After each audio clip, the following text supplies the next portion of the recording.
ชนทั้งหลายธรรมะในศาสนานั้นเปรียบเสมือนแสงสว่างแสงสว่างต่างๆนั้นอันอย่างจะเต้าแสงสว่างแห่งความรู้ความเข้าใจในธรรมความเข้าใจในธรรมนั้นคือแสงสว่างแห่งปัญญาแต่การเข้าใจการรู้เรื่องการดำเนินชีวิตประจำวันที่ตกอยู่ในสภาพของรหัสกรรมเป็นความรู้ที่ฉลาดปัดเปลี่ยนเป็นความรู้ที่ประเสริฐอย่างยิ่งหลายคนอาจจะใช้ชีวิตโดยบ่รู้สึกตัวพลาดพลั้งไปก็มีสปักอย่างศรัทธาสาธุชนทั้งผู้ฟังหลายเรื่องหลายราวบางคนก็ถามมารู้ถามปัญหาต่างๆพอได้ฟังจากธรรมะอ่านหนังสือประสบการณ์กับชีวิตประจำวันที่รหัสกรรมเกิดขึ้นของแต่ละคนแต่ละชีวิตที่ต่างกันออกไปก็เพราะการกระทำของเฮานี้ในอดีตจนถึงปัจจุบันนี้ต่างกันเลยส่งผลให้แต่ละคนนั้นใช้ชีวิตหรือดำเนินชีวิตต่างกันไปเพราะแรงของกรรมเนี่ยศรัทธาสาธุชนท่านผู้ฟังธรรมะในพระพุทธศาสนานั้นบ่เคยเสื่อมถอยเป็นด้วนประทีปที่โชคช่วงชัชวาลตลอดเวลาในห้วงหัวใจของศรัทธาสาธุชนถ้าผู้นั้นได้เข้าใจผู้นั้นได้รู้แล้วได้เข้าใจแล้วญาติโยมศรัทธาสาธุชนท่านผู้ฟังหลายคนเบื่อในการฟังธรรมอยากฟังอยู่ตลอดเวลาเบื่อจากการทำบุญให้สร้างบารมีทำบุญตลอดเวลาเป็นแบบนั้นศรัทธาสาธุชนท่านผู้ฟังแม้บ่มีทรัพย์สมบัติได้หารคนทำบุญแล้วก็ยกมือไหว้สาเกิดปิติอนุโมทนาบุญแบบนี้ญาติโยมศรัทธาสาธุชนท่านผู้ฟังเนี่ยคือการทำบุญโดยตลอดแม้จะเกิดปัญหาต่างๆเกิดขึ้นในชีวิตแม้จะเกิดอุปสรรคต่างๆในการทำบุญก็บ่ย่อท้อก็บ่ท้อถอยจิตใจบ่หดหู่เข้าใจสถานการณ์เป็นประจำญาติโยมศรัทธาสาธุชนท่านผู้ฟังการสร้างความดีนั้นย่อมมีอุปสรรคการทำบุญก็มีอุปสรรคเหมือนกันแต่เมื่อมีอุปสรรคย่อมคนที่มีปัญญาย่อมเข้าใจย่อมเข้าใจย่อมเข้าใจเรื่องอุปสรรคต่างๆที่เกิดขึ้นศรัทธาสาธุชนท่านผู้ฟังบางคนจะไปที่ห้านบ่ได้ไปสักครั้งอาจจะเกิดความน้อยเนื้อตามใจ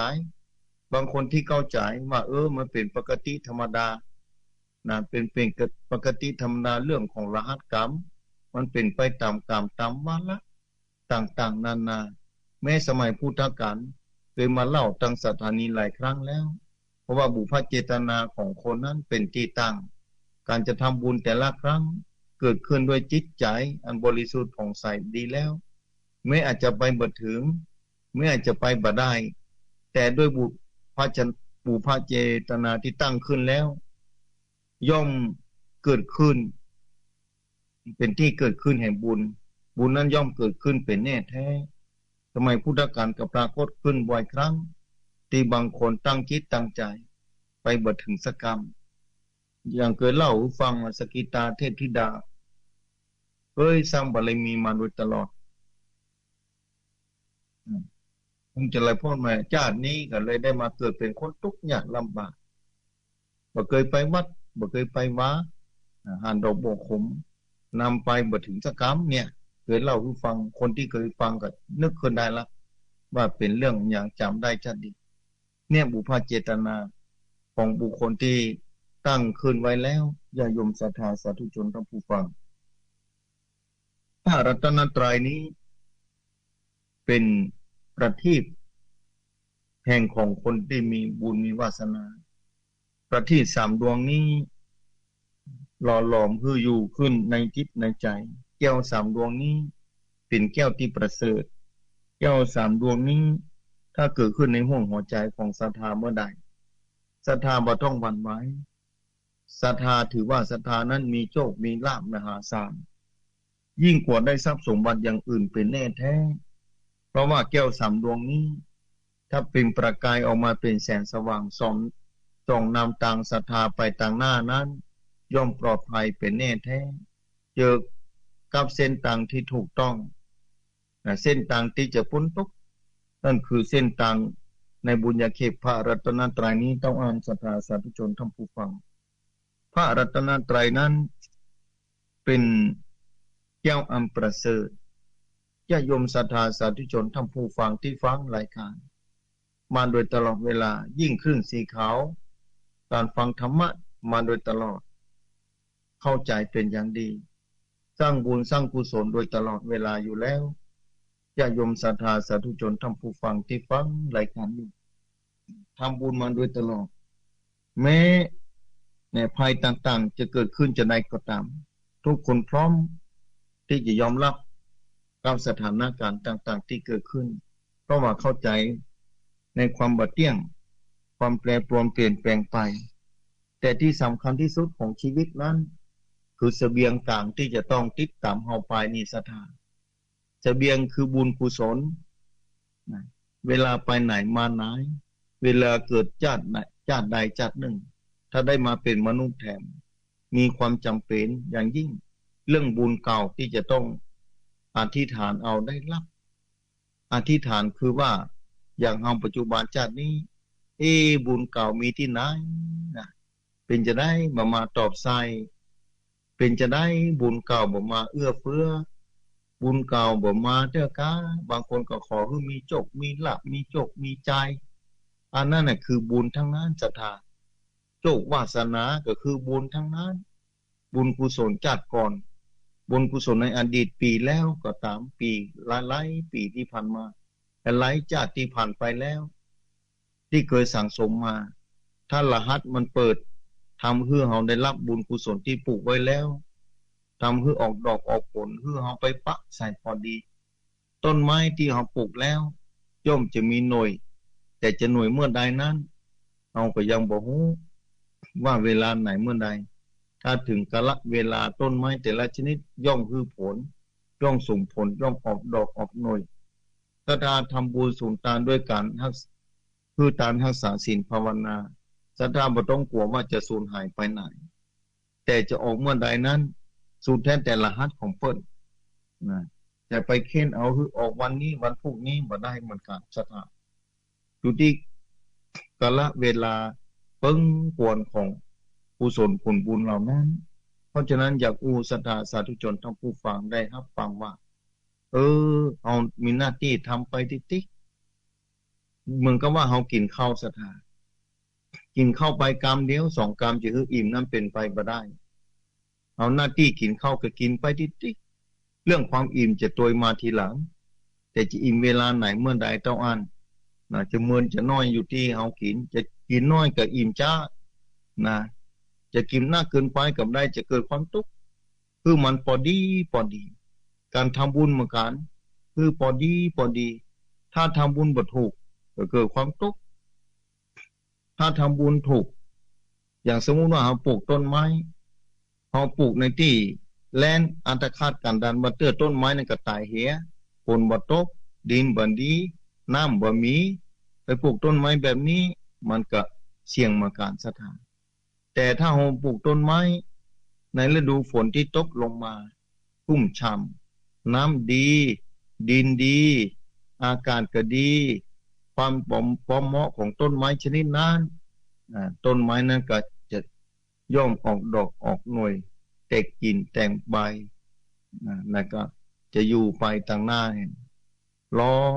เจ้าของคนที่ปลูกนั้นนะคือมาเก็บมาเกี่ยวเอาไปถ้าออกดอกออกผลแบบนั้นศรัทธาสาธุชนทั้งผู้ฟังแล้วเราทำบุญกัน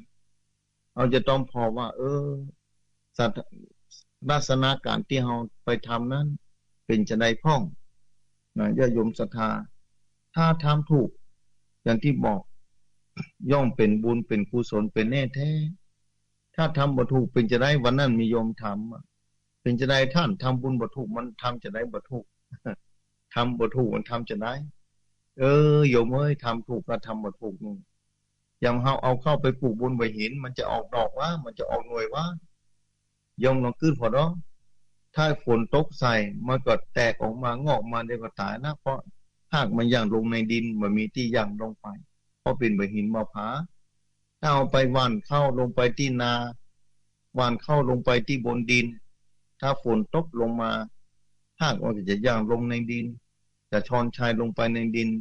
เก็บเอาอาหารสารอาหารต่างๆขึ้นมาหล่อเลี้ยงต้นมันจนถึงกาลเวลามันก็ออกดอกออกรวงออกหน่วยคือเจ้าของคนที่ปลูกข้าวนั้นมาเก็บมาเกี่ยวเอาไปแต่ถ้าเจ้าของข้าวคนนั้นเปิ้นปลูกบ่ถูกที่จับใส่บ่หินบ่ผามันก็ออกยากเหมือนกันศรัทธาสาธุชนทั้งผู้ฟังเพราะฉะนั้นเวลาทำบุญก็ต้องใช้ปัญญาปัญญามีความจำเป็นเพราะอันยานจะเต้าปัญญาแม้แต่จะรักษาศีลแม้แต่จะภาวนาก็ต้องอาศัยปัญญาความเข้าใจแต่การภาวนานั่นแหละทำให้เกิดปัญญาเนี่ยศรัทธาสาธุชนทั้งผู้ฟังชีวิตประจำวันของชาวพุทธนะก็เกี่ยวพันอยู่กับสิ่งเหล่านี้บักขาดสายหนีออกจากทานศีลภาวนาบ่ได้หนีออกจากกันสร้างบารมีสร้างบุญกุศลบ่ได้อันนี้เจ้าพุทธเราพูดประจำวันนี้แต่ว่านะถ้าเราต้องการความสะดวกสบายในอนาคตการทางหน้าพูนเราก็ต้องสร้างบารมีด้วยการคือตามรักษาศีลแล้วภาวนาถ้าเราเข้าใจความเป็นจริงของชีวิตความเป็นจริงต่างๆเมื่อเราเข้าใจแล้วเราก็ปลอดโปร่งโล่งสบายญาติโยมศรัทธาสาธุชนทั้งผู้ฟังเราก็ปลอดโปร่งโล่งสบายศรัทธาเพราะฉะนั้นญาติโยมศรัทธาสาธุชนทั้งผู้ฟังที่ฟังธรรมะอยู่ขอให้ศรัทธาเข้าใจเถอะว่าการสร้างบารมีสร้างบุญกุศลนั้นบ่เกิดหายไปไหนย่อมเกิดขึ้นติดตามโยมไปตลอดเวลาแต่จะส่งผลเวลาไหนนั้นเราก็ไม่ต้องไปกองหาถ้าถึงเวลานี้จะส่งผลอย่างถึงวันนี้ศรัทธาใจชีวิตบางคนก็ฟังธรรมะมีความสุขได้สร้างบารมีตลอดมีความจุ่มอกบันใจในการฮือตานรักษาศีลภาวนาการฮือตานรักษาศีลภาวนานี้เป็นวิถีเป็นแนวทางในหลักพระพุทธศาสนาโดยแต่ญาติโยมศรัทธาสาธุชนบางคนอาจจะกำลังมาปะพระพุทธศาสนาอันนี้หมายถึงว่าบางคนนี่ได้หารหมดแล้วหารวัดหารว่าหารพระสงฆ์องค์เจ้าแต่เกิดความศรัทธาขึ้นกำลังเกิดความศรัทธาท่ามกลางอายุ60ปลายแล้วก็มี70แล้วก็มีบางคนเศร้าปลาย30ปลายเกิดความศรัทธาต่อพระพุทธศาสนาเกิดความศรัทธาต่อพระรัตนตรัยมีการเข้าวัดฟังธรรมมีการเข้าใจความเป็นจริงของชีวิตจิตใจอยากจะทำบุญสุนทานแบบนี้ศรัทธาสาธุชนทั้งผู้ฟังเพราะฉะนั้นญาติโยมศรัทธาสาธุชนทั้งหลายนี่แหละการเริ่มต้นของการเข้าพบพระรัตนตรัยญาติโยมศรัทธาทุกชีวิตในโลกนี้มีแนวทางเต้าอี้สำหรับทุกชีวิตในโลกนี้บอกว่าจะอยู่ในมุมไหนของโลกตราบใดถ้าบ่ได้เจอพระพุทธศาสนาด้วยบ่เข้าใจแนวทางการพ้นทุกข์นะบางชีวิตในโลกนี้เข้าใจเพียงว่าต้องขึ้นสวรรค์ต้องอ่านทำบุญแล้วขึ้นสวรรค์ได้ไปสวรรค์แล้วก็มีแต่อ่านนะแต่พระพุทธศาสนาบ่ใช่ต้องอ่านสร้างบารมีเนี่ยในพระพุทธศาสนานี้ทำหน้าที่นี้เพื่อต้องการพ้นทุกข์ถ้าเราเกิดเมื่อใดก็มีทุกข์เมื่อนั้นนะครับถ้าเกิดแล้วบ่มีทุกข์มันเป็นไปบ่ได้แต่ถ้าต้องการพ้นทุกข์นี่จะต้องทำตามวิธีการแนวตามพระพุทธศาสนาในการคือทานรักษาศีลและก็ภาวนาพิจารณาเรื่องความทุกข์มีเท่านั้นศรัทธาในโลกนี้บอกว่าจะอยู่ในมุมไหนของโลกทุกชีวิตตราบใดบ่ได้ปะพระรัตนตรัยบ่ได้พบปะพระพุทธศาสนายากแก่การจะเข้าใจชีวิตของตัวเขาบางคนอาจจะรวยล้นฟ้าแต่บ่ได้เจอพระพุทธศาสนาเพราะในโลกนี้เป็นสกุลเศรษฐีมหาเศรษฐีพอตามประเทศเพิ่นรวยมหาศาล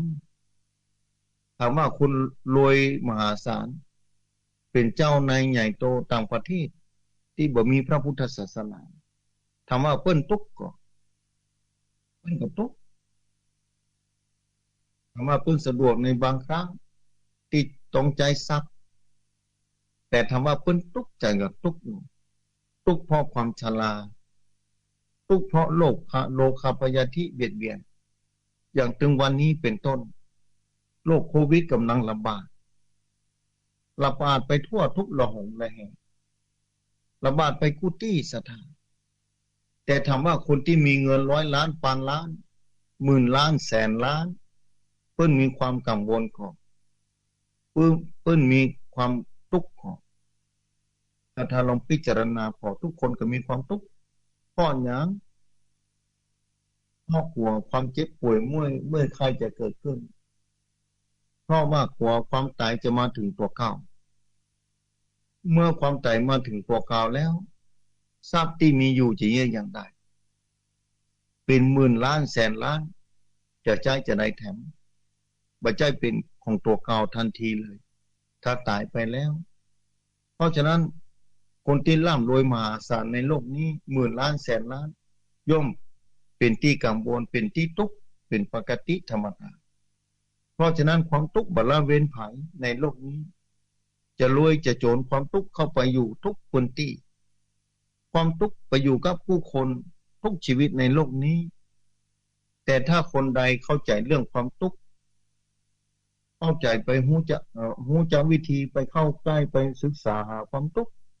คนนั้นจะเข้าใจความทุกข์เป็นอย่างดีแล้วคนนั้นจะอยู่ได้กับความทุกข์ที่เกิดขึ้นความทุกข์เกิดขึ้นจะได้ก็ตามถ้าเราเข้าใจความทุกข์นั้นแล้วเราก็จะบ่ทุกข์กับความทุกข์ที่เกิดขึ้นเนี่ยในทางพระพุทธศาสนานี้สอนให้เข้าใจแล้วเมื่อเราเข้าใจรู้เจ้าความทุกข์เราจะได้หลีกหนีทุกข์ไปได้เอาเถอะโลกถึงวันนี้ทุกคนทุกประเทศทั่วโลกหวาดระแวงนี่ยิ่งตอนนี้โรคโควิดสายพันธุ์ใหม่เกิดขึ้นแถมแล้วอันตรายยิ่งกว่าเก่านี่ศรัทธาสาธุชนท่านผู้ฟังแล้วเป็นจะได้แต่ละประเทศจะบ่กลัวทุกประเทศกลัวป้องกันบ่ฮื้อประเทศนั้นมาประเทศนี้บ่ฮื้อประเทศนี้ไปประเทศนั้นควบคุมประชาชนของตัวเก่าคนแล้วคนเล่าที่ตายไปแต่ตายไปด้วยโรคโควิดก็มีตายไปด้วยโรคอื่นก็มีศรัทธาแต่ความตายเหล่านี้แม้จะโรคโควิดจะมาแม้โรคโควิดจะมาแต่ความตายรอเฮาอยู่ดีความชราไล่ต้อนเฮาตลอดเวลาไล่ตัวหลังนี่แหละโรคภัยไข้เจ็บก็จะมาที่จริงโรคภัยไข้เจ็บมีแต่ไหนแต่ไรแล้วสมัยพุทธกาลก็มีโรคระบาดต่างๆเกิดขึ้นตลอดเวลาทุกคนก็ย่อมนะพิจารณาเรื่องสิ่งอันอย่างต่างๆที่เกิดขึ้นในโลกนี้อย่างที่อู้ไปว่าความทุกข์เนี่ยมีกับทุกคนสถานผมว่าจะรวยล้นฟ้าจะเป็นเจ้าใหญ่ในโตนะยิ่งมีทรัพย์สมบัตินักเท่าใดถ้าบ่ฮู้จักวิธีการบ่ฮู้จักความทุกข์ที่เกิดขึ้นจะก็ทุกข์ลำบากมหาบ่สามารถจะช่วยตัวเขาได้บางคนถึงก็แขวนคอตายก็มีบางคนเข้ายังมีกินอยู่นะสถานเข้ามีกินอยู่เนี่ยชีวิตยังแข็งแรงจัดดีอยู่ขึ้นบ่ถูกบ่ต้องไปแขวนคอตายสิไปกินยาตายเสียน่าสงสารขนาดไหนครับนึกว่าจะหนีความทุกข์พ้นบางคนก็บอกว่าโอ้นี่อยู่ในโลกนี้ทุกข์ลำบากนะตายเห็นดีกว่าจะได้พ้นทุกข์แต่หารู้ไหมมันเพิ่มความทุกข์ขึ้นไปแทนที่จะต้องใช้รหัสกรรมตัวเก่าที่ได้เกิดมาเป็นมนุษย์แล้วนี้ใจไปเรื่อยๆจนถึงลมหายใจสุดท้ายอันนั้นคือใจกรรมที่บดีที่เคยทำไว้ก็ใจกรรมที่ดีที่เคยทำไว้ทำให้สุขสบายเป็นบางเตื้อทำให้ทุกข์เป็นบางครั้งในชีวิตนี้ปาป่นกันแบบนี้ บางเตื้ออาจจะทุกข์บางทีบางเวลาอาจจะมีความสุขสุขบ่เมินเดี๋ยวทุกข์เข้ามาแทนแต่ถ้าคนเข้าใจว่าเป็นเรื่องธรรมดาคำว่าธรรมดานี่แหละถ้าอยู่ในห้วงหัวใจของศรัทธาผู้คนแสดงว่าศรัทธาเข้าใจความเป็นจริงของทุกอย่างที่เกิดขึ้นแล้ว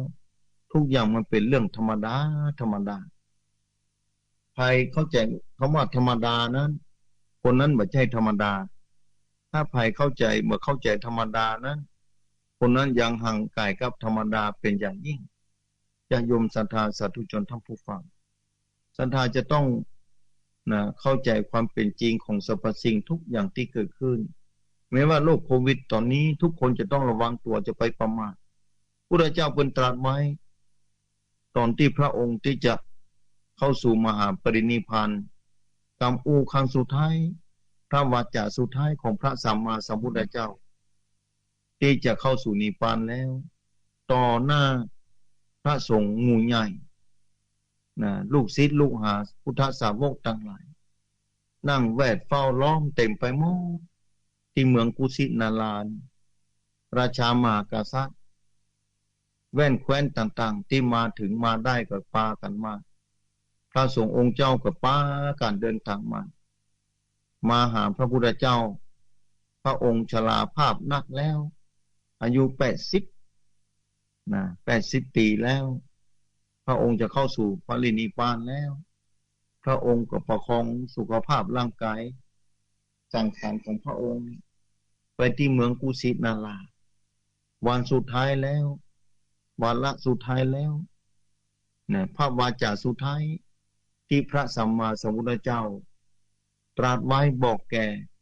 พระภิกษุสงฆ์ทั้งหลายในวันนั้นอปมาเทนะสัมปาเทถะท่านทั้งหลายจงยังความบาปประมาทให้ถึงพร้อมความบาปประมาทนี่เป็นบ่อกเกิดของความสุขเป็นบ่อกเกิดของความสำเร็จแต่เมื่อความประมาทเกิดขึ้นในจิตใจในชีวิตเมื่อใดความเสียหายความล่มสลายความเสียหายของชีวิตย่อมเกิดขึ้นเป็นแน่แท้แต่เมื่อใดความบาปประมาทมีอยู่ตลอดเวลาความเจริญรุ่งเรืองความสุขความสบายย่อมจะมีมาให้ญาติโยมศรัทธาสาธุชนทั้งผู้ฟังเพราะฉะนั้นจงอยู่ด้วยความบาปประมาทความประมาทเป็นบ่อกเกิดแห่งความเสียหายความประมาทเป็นบ่อกเกิดแห่งความตายศรัทธาสาธุชนทั้งผู้ฟังคิดเอาเถอะเพราะฉะนั้นใจชีวิตแต่ละวันนี้จะไปประมาทในชีวิตแท้ๆเพราะฉะนั้นยิ่งโรคภัยไข้เจ็บเกิดขึ้นตรงวันนี้จงอยู่ด้วยความบาปประมาททุกคนก็จะปลอดภัยแม้บางคนพยายามอย่างเต็มที่แล้วถ้ารหัสกรรมมาถึงวิถีชีวิตอายุขัยเสี่ยงจะได้ก็ตามนี่ถึงบ่พ้นญาติโยมศรัทธาสาธุชนเลยนี่บ่พ้นสักคนนะยิ่งเดือนเนี้ยตอนนี้ต่างประเทศเนี่ยกำลังกลัวการเป็นทั่วเลยโควิดตัวแล้วตัวเล่าตัวนั่นก็มาแถลงกายตัวนี้ก็มาแถลงกายแห่งตัวหนึ่งใหญ่เหลือเก่าทั้งหมดแห้งเหลือเก่าทั้งหมดตัวใหม่นี่ก็แห้งเหลือเก่าทำแล้วบอกว่าวัคซีนมันจะต่อต้านได้บ่ได้บ่ฮู้ถึงวันนี้บัดเตื้อก็ฉีดไปแล้ววันนั้นโยมโทรมาท่านอาจารย์ที่บ้านนี่นะฉีด3 เข็มแล้วน่ะยังตายอยู่นะตายด้วยหยังไม่ใช่ตายด้วยโควิดตายด้วยโควิดนะกะบ่ต้องไปทุกข์ใจแล้วแต่บุญไผ่บุญมานบอกศรัทธาอาศัยบุญกุศลนี่แหละเอากันนี่บ่พ้นอยู่แล้วอย่าไปพร่ำพึงอย่าบ่ต้องไปกลัวแต่อยู่ด้วยความบาปประมาทจะไปประมาทในชีวิตนี้ป้องกันตัวเก่าไว้ให้ดีคงอยู่ได้บ่เมินแหละโอ้ท่านอาจารย์อยู่ได้บ่เมินจะได้บ่ท้อเป็นปี2 ปีมาแล้วบ่หายสักเทื่อ บ่หายสักเทื่อเพิ่นว่าอยู่ได้ปี2 ปีแล้วบ่หายสักเทื่อมันแปลงร่างมาติกๆนะว่านั่นนะจะแปลงไปกี่แปลงก็ตามเถอะบอกเพิ่นน่ะถ้าเฮามีบุญมีวาสนานี่ก็อยู่ได้พอคนอื่นเพิ่นยังอยู่ได้ถึงวันนี้เนาะ คนที่จากโลกนี้ไปเผื่อว่าอายุขัยเปิ้นก็เสี่ยงการจะไปฮู้ว่าเลยบอกเปิ้นคือกำลังใจเปิ้นไปถ้าจะแต่ท่านอาจารย์นะเนาะแต่เฮาก็จะไปประมาทเวลาที่ชมแออัดต่างๆขึ้นรถลงเรือไปห้านมานี่ก็คือป้องกันอย่างหมอเปิ้นบอกไว้นะอย่างที่เปิ้นหมอบอกไว้เนี่ยก็จะไปประมาทในชีวิต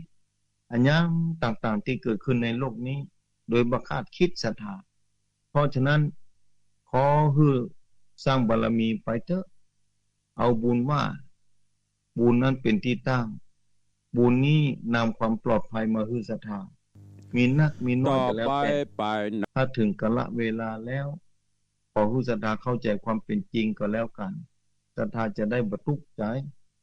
จะได้บรรลำบากใจใจนี่ศรัทธามีความจำเป็น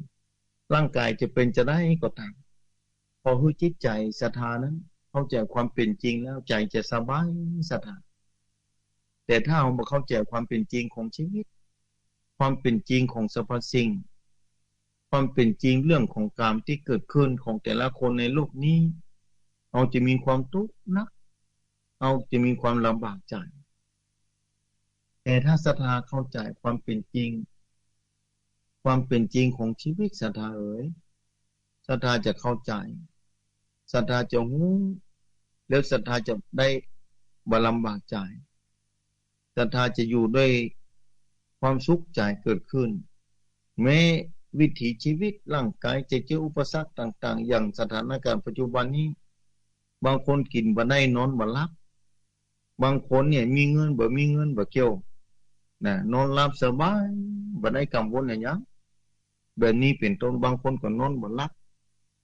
ตื่นหลับนอนลุกตื่นขึ้นมา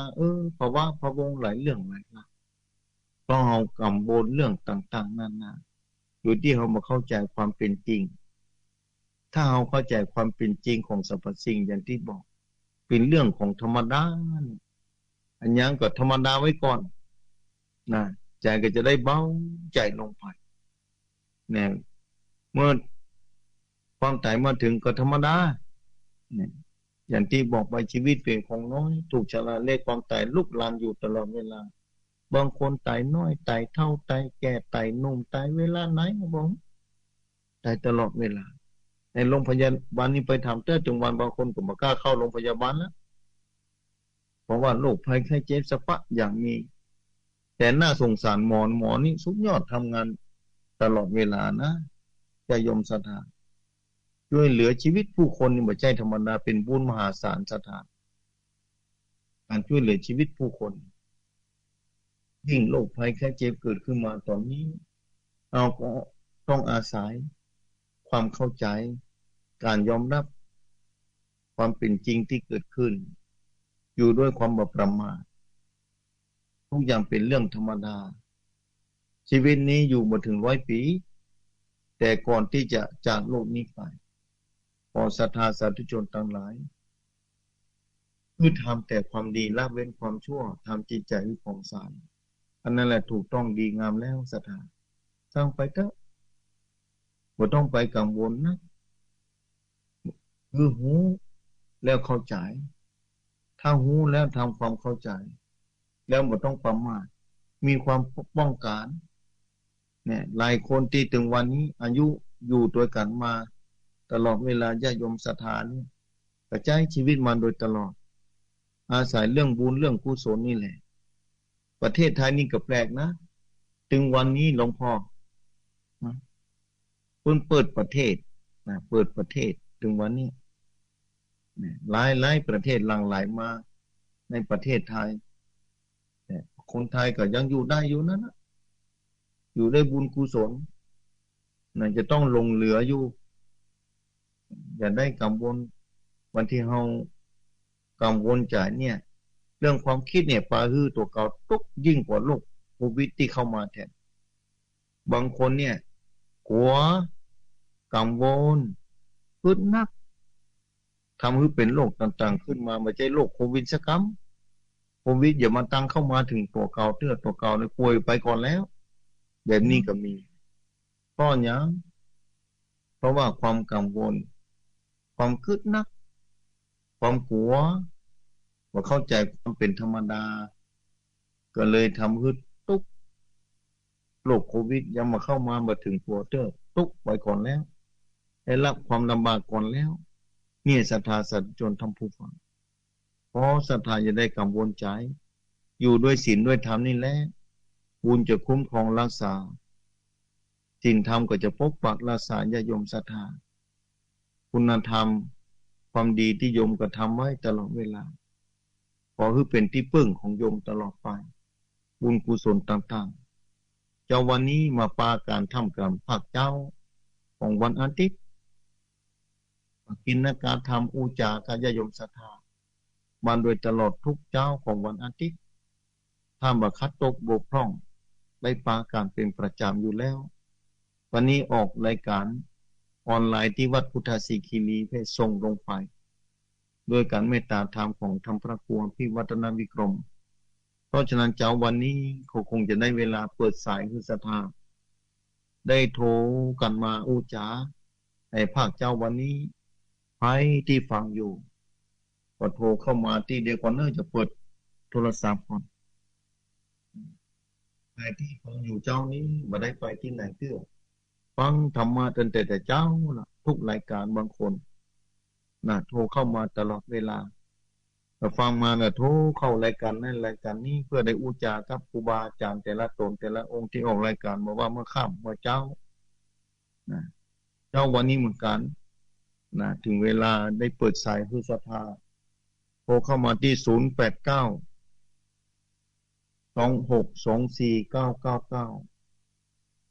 น้อมเรียนเจนศรัทธาโทรเข้ามาในเปิดสายก่อนเนอะในโทรศัพท์เอาญาโยมศรัทธาโทรเข้ามาที่เบอร์นี้เนอะนะศรัทธาสาธุชน08926249999โทรเข้ามาด้วยกันศรัทธาสาธุชนว่าแก่เจ้าบ้านจากแม่น้องเต่าลีเจ้าไม่ได้ห้องเจ้าฟังอยู่ตา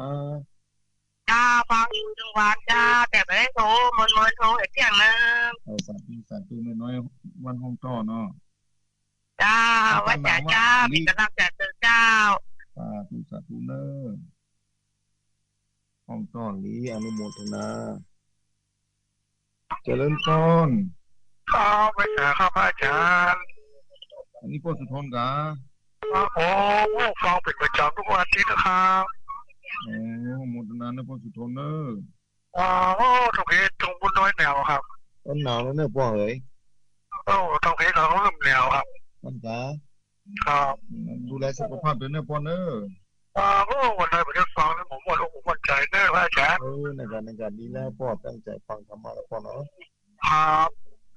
ตั้งใจทุกการใจมันจะวิจารณ์นะครับนั่งดีมีสุขนะพ่อเนอะครับผมพระอาจารย์เข้าไปแล้วจะอาจารย์พ่อสุทนพ่นบ้านแม่จองอำเภอลีพ่อเนอะเอาเจริญพรกับให้เจ้าว่าอาจารย์ยังไม่พอมาจากพระอาจารย์ที่มาแต่ทองเจ้าใส่ทองฟังอยู่กันพัดเย็นนี่เจ้าฟังอยู่ติดตามตลอดทั้งวันสุดรักมาละจ้ะวัดหนองเหี่ยวเจ้าฟังใจท่านพระครูนะเจ้าสาธุเจ้าเจริญพรเจริญพร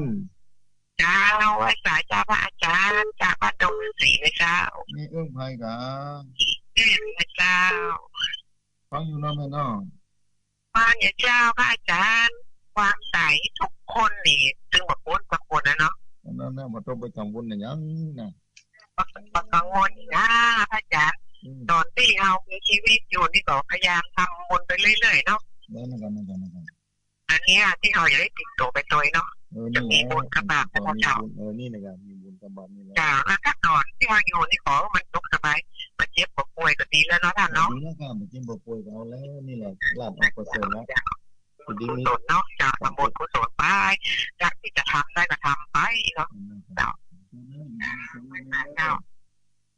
า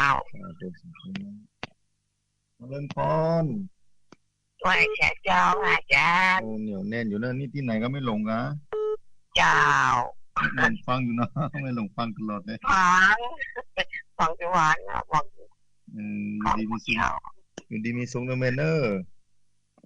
เจ้าบุญรักษาไม่หลงลี้พวกเราบ้านบวกลี้เนาะเจ้าหนาวว่าลี้หนาวอยู่ว่ะหนาวเสียหน่อยเนี่ยหนาวได้ไรอ๋ออยู่ดีมีสุขนะแม่เนอเจ้าไหวใจเจ้าเลื่อนปอนเจ้าพระอาจารย์ไม่อวยอินอยู่เป็นตามเสมอฟังพระอยู่นะเจ้าโมทนานะมีอุ้ยนะฟังถึงเมื่อเช้าฟังถึงเมื่อคืนหน้าวันอาทิตย์เจ้าถูกสาธุเจ้าดีมีสุขบุญทักษาเนอไม่อุ้ยอินเอาเจริญปอนเจ้าคำว่าจ่าเจ้าท่านพระอาจารย์แม่สุเกลียวศิลปรสิเตี้ยมโนงละปูนเด้อวันนี้มีบุญกับวันนั้นตื่นขึ้นมาก็ได้ยินเสียงแหลมเสียงคำจากท่านพระอาจารย์นะเจ้าสาธุนะแม่เนอเจ้าติดตามตลอดนะเจ้าเด้ออยู่ดีมีสมบูรณ์ทั้งสามนะแม่เนอเจ้าจ้าตุเจ้า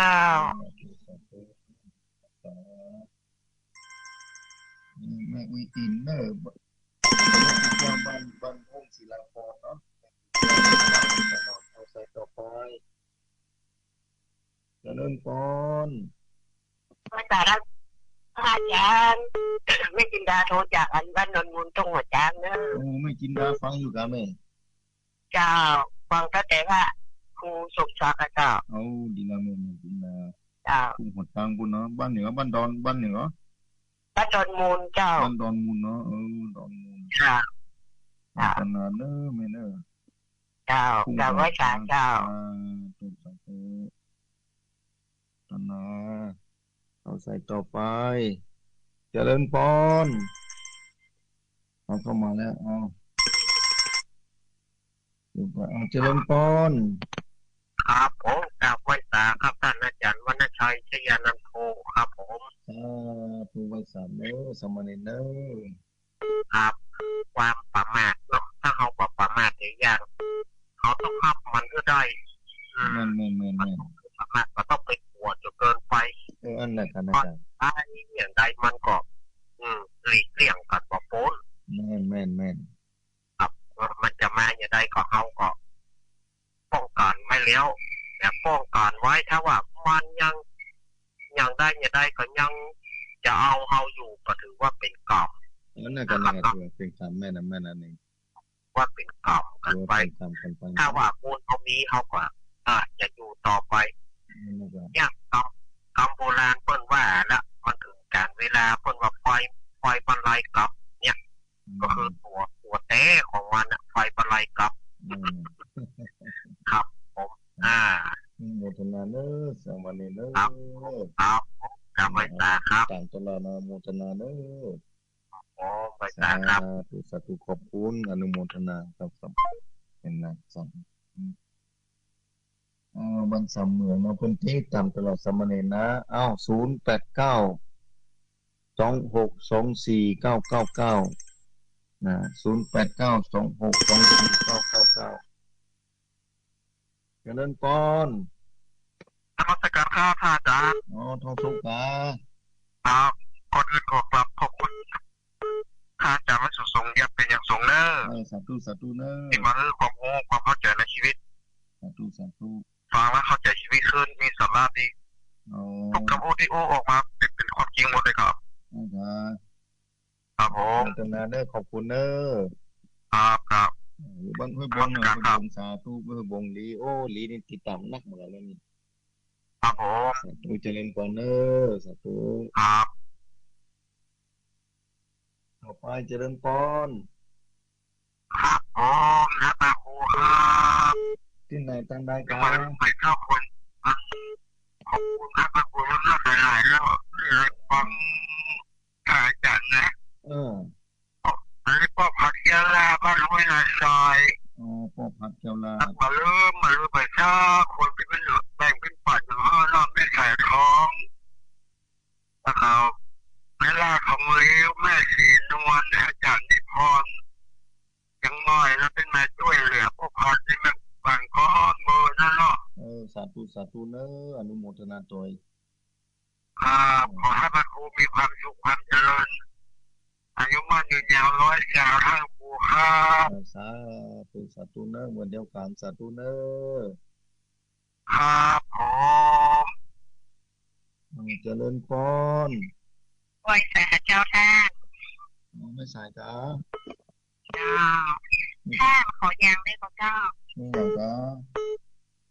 อยากให้ท่านทบทวนคำของสุภวัตกัตนาวสูตรที่มากขึ้นนะปฏิปทานนะจ๊ะจะได้เตือนความจำจะได้ไม่ญาติโยมมีความรู้ที่หลายๆบางคนก็เข้าใจเนาะท่านเนาะเรื่องอย่างก็ทำอะไรอย่างก็มัชฌิมาปฏิปทาสุภวัตกัตนาวสูตรนะจ๊ะธรรมจักรปวัตนสูตรนะจ้านะครับประเทศวันนี้นะจ๊ะจะเป็นติดหน้าที่ไหนก็ได้จ้ะจะได้ความรู้สถานญาติโยมก็บางคนก็จะรู้เนาะท่านเนาะก็ไม่ได้เข้าใจจ้าติดหน้าเนาะอนุโมทนาจ้าอนุโมทนาบุญกระทั่งด้วยนะจ้าทำหน้าพระเจ้าจ้าขอบคุณอนุโมทนาเนาะวันติดหน้าเนาะเวลาประทานแล้วเนาะจ้าจากภาษาจ้าสาธุเป็นนาไม่สายโดยเตาเนื้อแปลง2โดยเตาอนุโมทนาใส่ต่อไปเข้ามาหลุดไปแล้วนั่นเข้ามาเลยเจริญพรภาษาจ้าภาษาโมทนาไม่คำปานกาเจ้าโมทนาอยู่ดีทุกภาษาหนาวว่าแม่จะภาษาหนาวว่าวันไรภาษาหนาวเนาะบ้านเราสำปิงนะหนาวเนาะเจ้าของบนดอยหนาวขนาดเหมือนกันตอนเช้านี่นะเราได้หนาวเนาะหนาวไหมแม่สบายดีเนาะแม่เนาะสบายดีจ้ะอยู่ดีมีสุขนะแม่เนอะข้าพเจ้าจ้ะสาธุบุญทางสาแม่เนอะเจริญพรไหว้สาเจ้าท่านอาจารย์ให้ไปเหมือนกันเนอะโทรบัตรทันเจ้าไม่จำเดือนสายคนเรานี่เมื่อคนรวยเมื่อคนตุกนะมันจึงมีตุกก็คนละอย่างเนาะแม่ตุกคนละอย่างมีมดไม่เหยคนตุกก็ดันอย่ามากินเหมือนลูกอีกนั่นกันคนรวยก็เอาจะตั้งไว้ทั้งใดกูมันหายนั่นผู้ใหญ่จะได้นะตอนหัวค่ำเนี่ยได้เปิดพัดลมอยู่เจ้าเปิดพัดลมอยู่นะคนตอนนี้เย็นสบายแล้วตอนเช้านี่หนาวอยู่นะแม่เนาะเจ้าดีแล้วอากาศเย็นอยู่แล้วดีเนี่ยเจ้าไว้เจ้าสาธุบุญทักษาแม่เนอะสาธุหลุดไป7332หลุดไปเข้ามาแถมเข้ามารอบ2หลุดไปตะกี้0เข้ามาแถมเจริญพรจะไม่สาเจ้าสาธุดีนะเจ้าเป็นจะได้พ่องหนุ่มผ้าขาวเหมือนเดิมอากาศหนาวแล้วก็มันพอดีเจ้าเมื่อเช้าแต่เมื่อวานก็ยังมีร้อนอยู่นะครับเจ้าวันนี้ก็พอดีบนตัวแอร์หนาวเนาะตอนเช้านี่หนาวมากต้องกุมผ้าแล้วเนอะเจ้าแต่ทีนี้ก็ไม่ได้ไปก็เจ้าก็หลงไปอย่างเนี่ยก็หลงคิดมาแม่อนุโมทนาเนอะเจ้าแต่ว่าสาเจ้าสาธุเสร็จต่อไปเจริญพรเจ้าวันสาเจ้าที่ไหนตั้งได้ไหมเจ้าไม่บุญเหรอเจ้าไม่บุญฟังอยู่นะไม่บุญเหรอเจ้าฟังกับเจ้าจะนานได้ไหมเนอะอุ่นน้อยหนาวเนาะหนาวแม่หนาวนะเนอะนี่นะที่สัตว์หนาวอากาศเย็นแล้วแม่ดูแลสุขภาพด้วยนะแม่นะเจ้าว่าลุงยังมาหนักแล้วเจ้านะครับนอกจากหนาวเข้ามาแล้วจ้าเจ้าผมจะมีบางห้ามาเข้ามาเป็นเที่ยวเจ้าอยู่ดีคนที่หมอหมดเจ้าหมดนะน้ำต้องเป็น2 ชั่วโมงไปพวกน่ะน้ำขนาดขุดแปนี่นะเจ้าต้องวันเดียวกันนะเจ้าวันเดียวกันนะกันนะเจ้าอยู่ดีมีสุขนะแม่เนอ เจ้าไว้สัตว์เจ้าตูเอาใส่ต่อไปเจริญพรไว้สัตว์เจ้านี่ตรงหนองบ้านไม่เป้านะเจ้านี่ปงหนองเวียงปะป้อฟังอยู่นอกแม่นอเจ้าฟังตลอดเลยเจ้าตั้งแต่เจ้าเพิ่งมาคืนจะฟังกันนะเจ้าตูสาธุนี่ปงน้อยใจนะเจ้าตูสาธุเนอแม่เนอพอสาธุเอาใส่ต่อไปเจริญพรจากนมัสการเจ้าที่ไหนตั้งไหนจากบ้านไปเราจะปะป้าเจ้าจากเวลานี่อย่างก็เวลาพอเนาะจากบ้านไปเราจะปะป้าโมทนาเนอะเวลาพรเนอะฟังอยู่กันฟังอยู่เนาะเจ้าพอติดต่อกัน2 สายเลยว่าพออยู่ดีมีสุขเนอะเวลาพรเนอะบุญทักษาเนอะสาธุบุญทักษาเอาใส่ต่อไปเจริญพรไม่สาเจ้าโอ้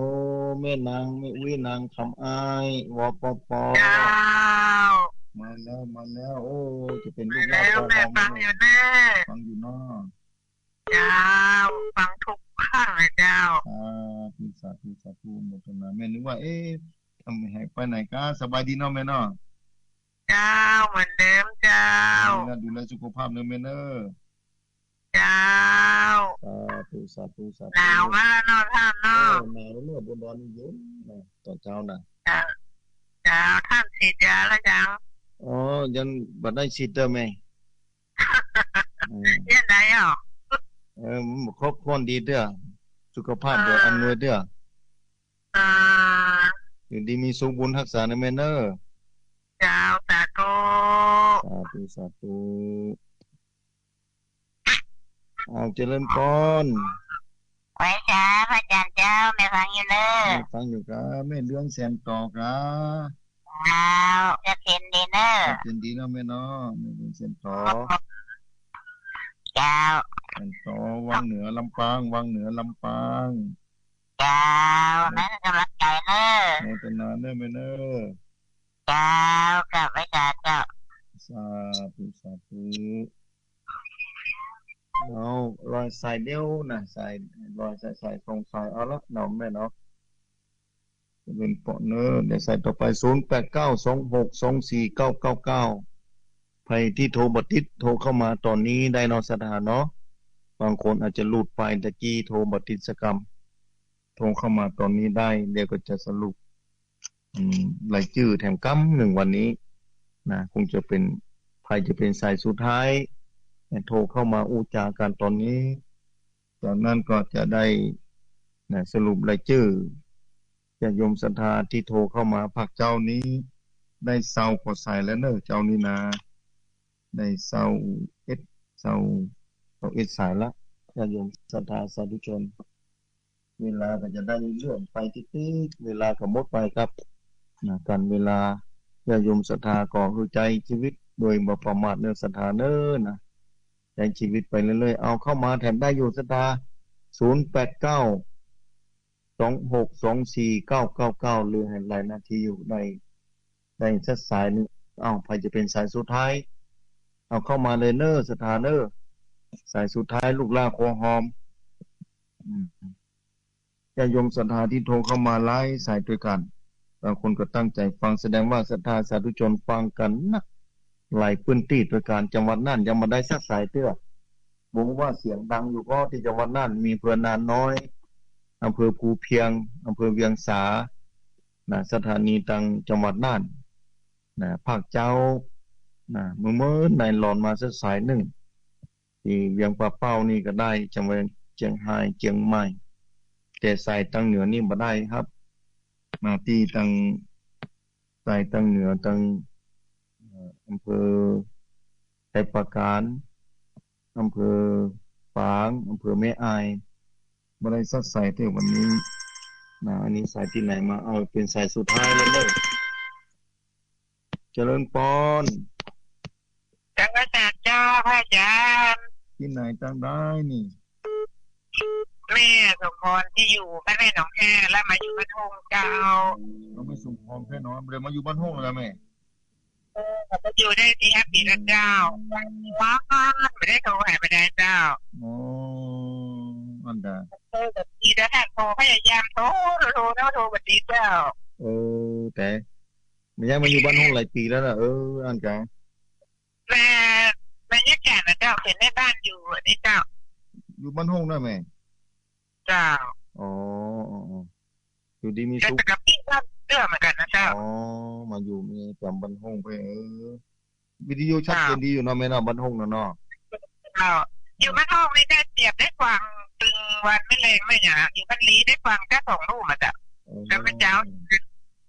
บ่มีเนาะพระเจ้ามีอยู่เจ้าแต่มีแค่ดีสาธุนะแม่เนาะบุญรักษาเนาะเจ้าฟังนะเจ้าเป็นกำลังใจเจ้าเงินปอนเงินปอนกระจายเนอธรรมสการเจ้าที่ไหนจังได้พระเจ้าสถาบันธรรมะพิวัตรเจ้าบ้านสุขเถินบ้านสุขเถินฟังอยู่กะเจ้า